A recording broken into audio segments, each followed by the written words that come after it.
This is the Bugatti Veyron Vitesse, a new, more powerful version of the Grand Sport and the fastest roadster in the world. So, let's talk numbers. Big, fat numbers. This 8-litre W16 quad-turbo engine produces 1,183 brake horsepower and 1,500 Newton-meters of torque. 0 to 62 takes 2.6 seconds. Top speed is 255 miles an hour with the roof fitted, 233 with it removed. And then there's the price, £1.7 million. And they're going to let me drive it. The aim, if I can summon the nerves, is to hit over 200 miles per hour on track. But first, we need to get acquainted on the road.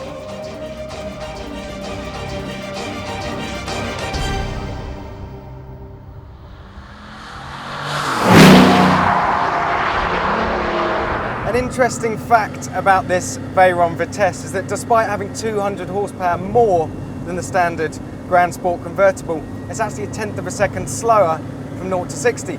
That's because the turbochargers, 4 of them, are much larger and take a little bit longer to spool up. But don't be fooled, this thing is still unbelievably fast. I've never driven anything that feels remotely like it. It's the way the acceleration hits you like a wall and then just doesn't let up. It's just so sustained.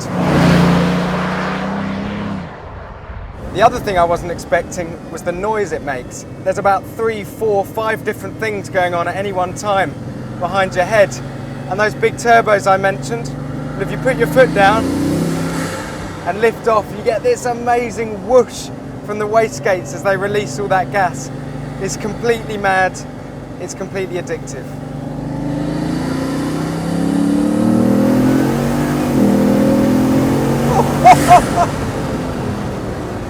Oh, mind-bending. When it comes to the Veyron, it's hard not to just bang on about that huge engine behind your head. But actually, what I found today is there's a delicacy to the package. The way it steers, it's light, but it's full of feel. And it actually feels quite agile. The brakes, of course, they're monster. They have to be. They haul the car to a stop in no time at all. And the gearbox, well, that's amazing. Nice and smooth at low speeds and really fast when you need it to be. So what's amazing about this car isn't that they've crammed 1,200 horsepower behind your head. Lots of people can do that, but they've thrown the might of the VW Group engineering department at it, and they've managed to tame all that power into this amazingly usable supercar. I'm pootling around now at 50 kilometers an hour. It's very smooth, the gearbox is smooth and quiet. But the moment a straight opens up, he's just got so much speed in any gear at any RPM.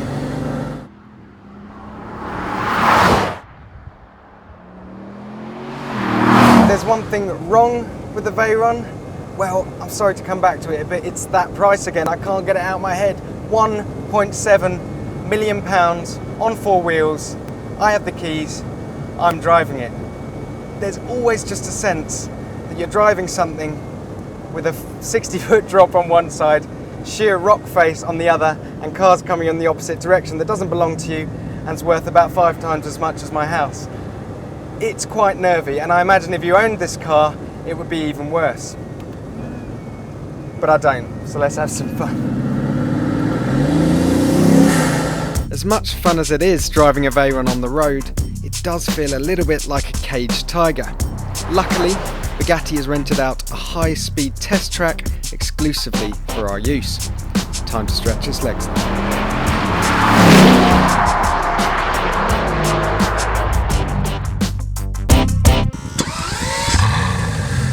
So earlier, I think we probably used about a quarter of this car's potential out on the road, but here we're really going to see what it can do. We're here at a high-speed test track, banked at either end, an oval track with two 2-kilometre straights.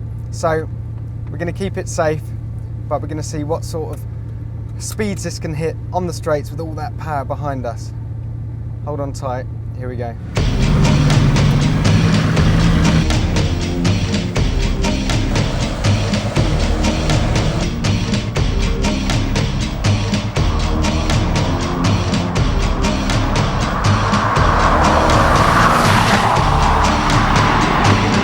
time we're going to hit the banking, constant 200 kilometers an hour, let the camber steer the car around the corner, put it down into fourth and blast out the other side.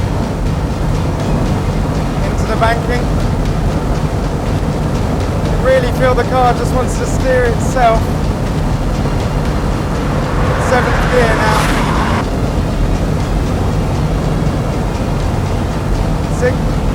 6th gear. 5th gear. 4th gear. Down onto the straight.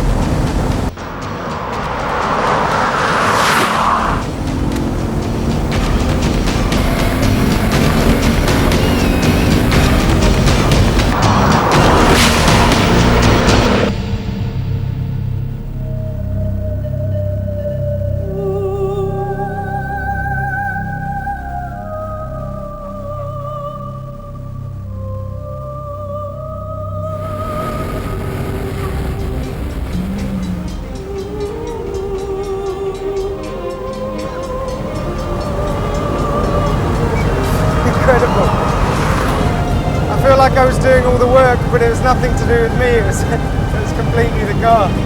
327 kilometers. I can't do my maths right at the moment.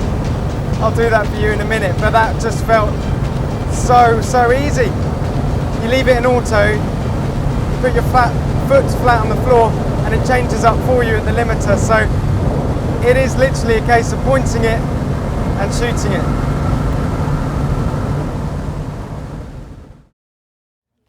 Okay, so I thought I'd give you my reactions while the adrenaline is still coursing through my veins. We just had our high-speed run and we did it. We hit over 200 miles an hour.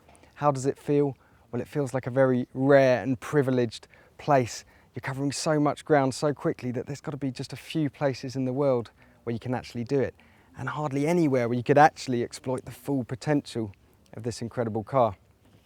Is it worth the £1.7 million asking price? Well, when you consider there's absolutely nothing like it in the entire world, you'd have to say yes. There's only one problem with the Veyron. Life's going to seem a little bit slow from now on.